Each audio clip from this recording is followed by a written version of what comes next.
Friends, എല്ലാവർക്കും എൻ്റെ പുതിയൊരു വീഡിയോയിലേക്ക് സ്വാഗതം. അപ്പോൾ നമ്മുടെ ട്രെയിൻ വന്നിട്ടുണ്ട്. നമുക്കൊന്ന് ഗോവയ്ക്ക് പോയിട്ട് വരാം. നമ്മൾ മഡ്ഗോൺ സ്റ്റേഷനിലേക്കാണ് ഇറങ്ങിയത്.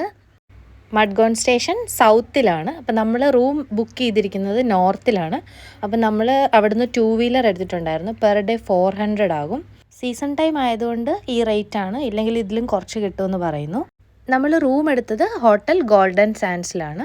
നല്ല റൂമൊക്കെ ആയിരുന്നു, നീറ്റ് ആൻഡ് ക്ലീൻ ആയിരുന്നു. ഈവനിങ് കുറച്ച് റെസ്റ്റൊക്കെ എടുത്ത് കഴിഞ്ഞിട്ട് നമ്മൾ കല്ലാങ്കുട്ടി ബീച്ചിലേക്ക് വന്നിട്ടുണ്ടായിരുന്നു. നല്ല അടിപൊളി വൈബ്, പൊള്ളിയായിട്ടുണ്ടായിരുന്നു. എല്ലാവരും നല്ല എനർജറ്റിക് ആയിട്ട് ഓരോ സെക്ഷൻ ബൈ സെക്ഷനായിട്ട് ഡാൻസൊക്കെ കളിച്ച് അടിച്ച് പൊളിക്കുന്നുണ്ടായിരുന്നു. ഞാനും എൻ്റെ ഹസ്ബൻഡും കൂടെ ആയിരുന്നു പോയിരുന്നത്. കുറച്ച് നേരം അവിടുത്തെ വൈബൊക്കെ എൻജോയ് ചെയ്ത് കഴിഞ്ഞപ്പം ഞങ്ങളുടെ ഏറ്റവും മെയിനായിട്ടുള്ള പരിപാടി ഫുഡിങ്ങിലേക്ക് കടന്നു. ഫുഡൊക്കെ ഓർഡർ ചെയ്ത് കഴിഞ്ഞ് കുറച്ച് ഫോട്ടോസൊക്കെ എടുത്ത് പട്ടിഷോ കാണിച്ചുകൊണ്ടിരുന്നപ്പോഴാണ് ഞാൻ അറിയുന്നത് മൂന്നാമതൊരാളും കൂടെ ഫുഡിന് വേണ്ടി വെയിറ്റ് ചെയ്യുന്ന കാര്യം. ആൾക്കും കൊടുത്തു. ബീച്ച് സൈഡ് ഫുഡ് ഇത്തിരി ഡിഫറൻസ് ഉണ്ട്, ഇത്തിരി കോസ്റ്റ്ലി ആയിരുന്നു. ബട്ട് ആ വൈബിന് നമുക്ക് ഫുഡ് മസ്റ്റാണ് അല്ലേ. നെക്സ്റ്റ് ഡേ മോർണിംഗ് അപ്പം നമ്മൾ ഫ്രഷായിട്ട് basilica of Bom Jesus church, പിന്നെ അതിൻ്റെ ഓപ്പോസിറ്റായിട്ട് വേറൊരു ചർച്ചും കൂടെ, Saint Francis of Assisi church. ആദ്യകാല ബസിലിക്കകളിൽ ഒന്നായ ബോം ജീസസ് ചർച്ച് 1594 ആണ് നിർമ്മാണം തുടങ്ങിയത്. അമൂല്യ കല്ലുകൾ പതിപ്പിച്ച മാർബിൾ പാകിയാണ് ദേവാലയത്തിൻ്റെ തറ. അതുപോലെ തന്നെ മനോഹരമായ രൂപകൽപ്പന ചെയ്ത അൾത്താരയും ഈ ദേവാലയത്തിൻ്റെ വിശേഷണങ്ങളിൽ ഒന്നാണ്. നമ്മളിപ്പോൾ ബോം ജീസസ് ബസിലിക്ക ചർച്ചിൻ്റെ ഉള്ളിലേക്ക് കടന്നിരിക്കുകയാണ്. ഇതിനകത്താണ് സെൻറ്റ് ഫ്രാൻസിസ് സേവിയറിൻ്റെ തിരുശേഷിപ്പുകൾ സൂക്ഷിച്ചിരിക്കുന്നത്. ഇതിൻ്റെ ഓപ്പോസിറ്റ് സൈഡ് തന്നെയാണ് വരുന്നത് Saint Francis of Assisi church. അതിൻ്റെ കൂടെ തന്നെ കോൺവെൻറ്റും ഉണ്ട്, ആർക്കിയോളജിക്കൽ മ്യൂസിയവും ഉണ്ട്. ചെറിയൊരു പേയ്മെൻറ്റ് ചെയ്ത് കഴിഞ്ഞാൽ നമ്മൾക്ക് കയറി കാണാൻ പറ്റും. ബട്ട് ടൈമിംഗ് ഒക്കെ ഫോളോ ചെയ്ത് വേണം പോകാൻ. അടുത്തതായിട്ട് നമ്മൾ പോകുന്നത് വൈസ്രോയ്സ് ആർച്ച് ഗോവ. ഈ ആർച്ച് നിർമ്മിച്ചത് 1599 വാസ്കോഡ ഗാമയുടെ ചെറുമകനായിട്ടുള്ള ഫ്രാൻസിസ് ഗോഡഗാമയാണ്. ഒരു തകർച്ചയെ തുടർന്ന് 1954 ഇത് പുനഃസ്ഥാപിച്ചു. ഈ ആർച്ചിൻ്റെ സെൻട്രലായിട്ട് വാസ്കോഡ ഗാമയുടെ ഒരു പ്രതിമയും നമുക്ക് കാണാം. ഇനി നമുക്ക് പുറത്ത് കുറച്ച് ഷോപ്പിങ്ങിനായിട്ടൊക്കെയുള്ള കടകളൊക്കെ ഉണ്ട്. കുറേ ഐറ്റംസൊക്കെ ഉണ്ട്, ഗോവൻ പ്രോഡക്റ്റ്സ് ഒക്കെ നമുക്ക് മേടിക്കണമെങ്കിൽ ഇവിടെ എല്ലാം ഉണ്ട്. ഗോവയിൽ പോയാൽ ഗോവൻ ടീഷർട്ട് മസ്റ്റാണല്ലേ. നമുക്കിവിടെ കുറേ വെറൈറ്റി കളക്ഷൻസ് ഉണ്ടായിരുന്നു. അപ്പം നമുക്ക് അടുത്ത സ്ഥലത്തേക്ക് മൂവ് ചെയ്താലോ. നെക്സ്റ്റ് ഞങ്ങളുടെ ലക്ഷ്യം അഗോഡ ഫോർട്ടായിരുന്നു. അൺഫോർച്ചുനേറ്റ്ലി ഫോർട്ടിൽ അവിടെ എൻട്രി ഇല്ലായിരുന്നു. 6 മണി വരെ ആയിരുന്നു. ഞങ്ങൾ ഒരു 5:45 ആയപ്പോഴത്തേക്കിനുമായിരുന്നു അവിടെ എത്തിയത്. സോ അവിടെ എൻട്രി ഇല്ലായിരുന്നു. പിന്നെ ഞങ്ങൾ ലൈറ്റ് ഹൗസിലേക്ക് പോയി. അവിടെയും എല്ലാവരും വലിയ തിരക്കൊന്നും ഇല്ലായിരുന്നു ഞങ്ങൾ കയറാൻ നേരത്ത്. എൻ്റെ അമ്മ മേളിൽ കയറി കഴിഞ്ഞപ്പോഴത്തേക്കിനും താഴേക്ക് ഭയങ്കര തിരക്കുമായിരുന്നു. ഭയങ്കര ഹൈറ്റിൽ എനിക്ക് തല ഇറങ്ങുമായിരുന്നു. എന്താണെങ്കിലും ഒരു വിധത്തിൽ ഞാൻ അഡ്ജസ്റ്റ് ചെയ്ത് നിന്നു.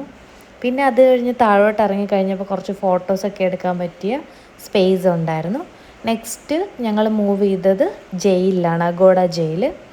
എനിക്കൊരു വെറൈറ്റി എക്സ്പീരിയൻസ് ആയിരുന്നു. എനിക്ക് ഗോവൻ ട്രിപ്പിൽ എനിക്ക് ഏറ്റവും ഇഷ്ടപ്പെട്ട ഒരു പോയിൻ്റ് എന്ന് വെച്ചാൽ ഈ ജയിലിൽ പോയതായിരുന്നു. ഞാൻ ഫസ്റ്റ് ടൈമാണ് ഇങ്ങനെ ഒരു ജയിലിൽ തന്നെ പോകുന്നത്. എന്താണെങ്കിലും കുറേ ഹിസ്റ്റോറിക്കലായിട്ടുള്ള കാര്യങ്ങളൊക്കെ കാണാനും പഠിക്കാനും ഒക്കെ പറ്റി. കണ്ടോ, കുറേ പീരങ്കിയൊക്കെ ഇരിപ്പുണ്ട്. അവിടെയൊക്കെ പോയി എല്ലാം കാണാൻ പറ്റിയിട്ടുണ്ടായിരുന്നു. പക്ഷേ നമ്മൾ എവിടെ ചെന്നാലും ഫുഡ് മുഖ്യം ബിഗിലെ എന്ന് പറയുന്ന പാർട്ടി ആയതുകൊണ്ട് ഫസ്റ്റ് ഞങ്ങൾ ആദ്യം കണ്ട കഫേയിലേക്ക് തന്നെ വലിഞ്ഞു കയറി അവിടെ പോയിരുന്നു. ചേട്ടനോട് പറഞ്ഞ് കുറച്ച് ഫോട്ടോസൊക്കെ എടുപ്പിച്ചു. പിന്നെ നമ്മൾക്ക് വേണ്ടതൊക്കെ ഓർഡർ ചെയ്തു. ഈ കാണുന്ന ഫോട്ടോ കാണുമ്പോൾ നിങ്ങൾക്ക് ഞങ്ങളുടെ മനഃപ്പുരത്തം എത്രമാത്രം ഉണ്ടെന്ന് മനസ്സിലായി കാണും എന്ന് ഞങ്ങൾ വിചാരിക്കുന്നു. അടുത്ത് നമുക്ക് ജയിലിലേക്ക് പോവാം.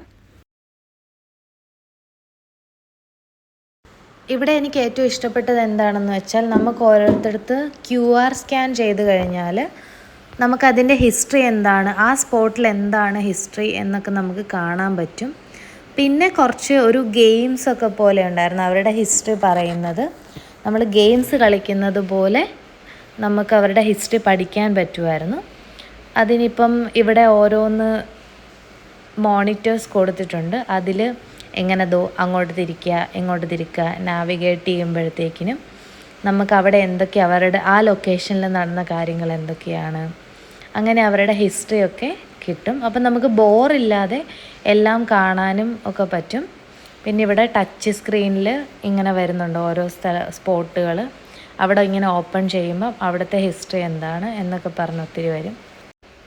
ഓരോ ഏരിയയിൽ ചെല്ലുമ്പോഴും ഓരോ രീതിയിലാണ് അവർ പ്രസൻറ്റ് ചെയ്ത് വെച്ചിരിക്കുന്നത്.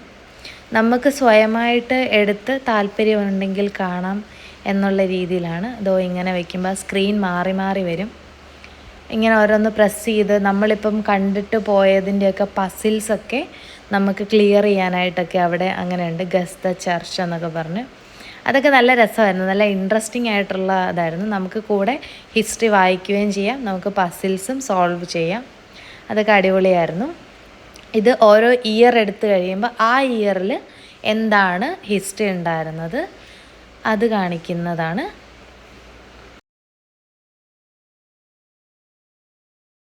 പിന്നെ നമ്മൾ ഇതിലൂടെ നോക്കുമ്പം വീണ്ടും വേറൊരു ഹിസ്റ്ററി വരും.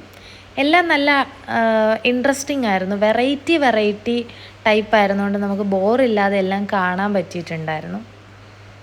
സോ ഫൈനലി അവിടെ വന്നവരുടെ എല്ലാം ഓരോ സെൽഫീസ് എടുക്കാനായിട്ട് ഞങ്ങളും പതിവ് പോലെ പോസ് ചെയ്തു, സെൽഫീസ് എടുത്തു. അതിനകത്ത് ബാക്കിൽ കാണുന്നതെല്ലാം ഇവിടെ വന്ന് സെൽഫി എടുത്തവരുടെയാണ്.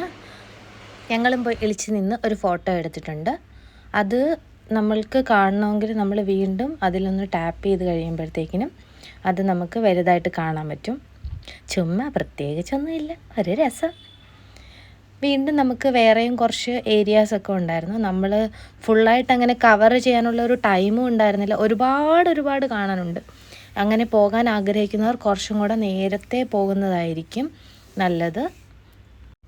പിന്നെ ഇതിൻ്റെ കൂടെ കുറച്ച് സ്റ്റാച്യു രൂപത്തിലൊക്കെ കുറച്ച് പണിഷ്മെൻറ്റ്സും അവിടുത്തെ ആൾക്കാരുടെ അങ്ങനെയുള്ള ഓരോ ക്രൂവൽറ്റിയൊക്കെ കാണിക്കുന്നതൊക്കെ ഉണ്ടായിരുന്നു.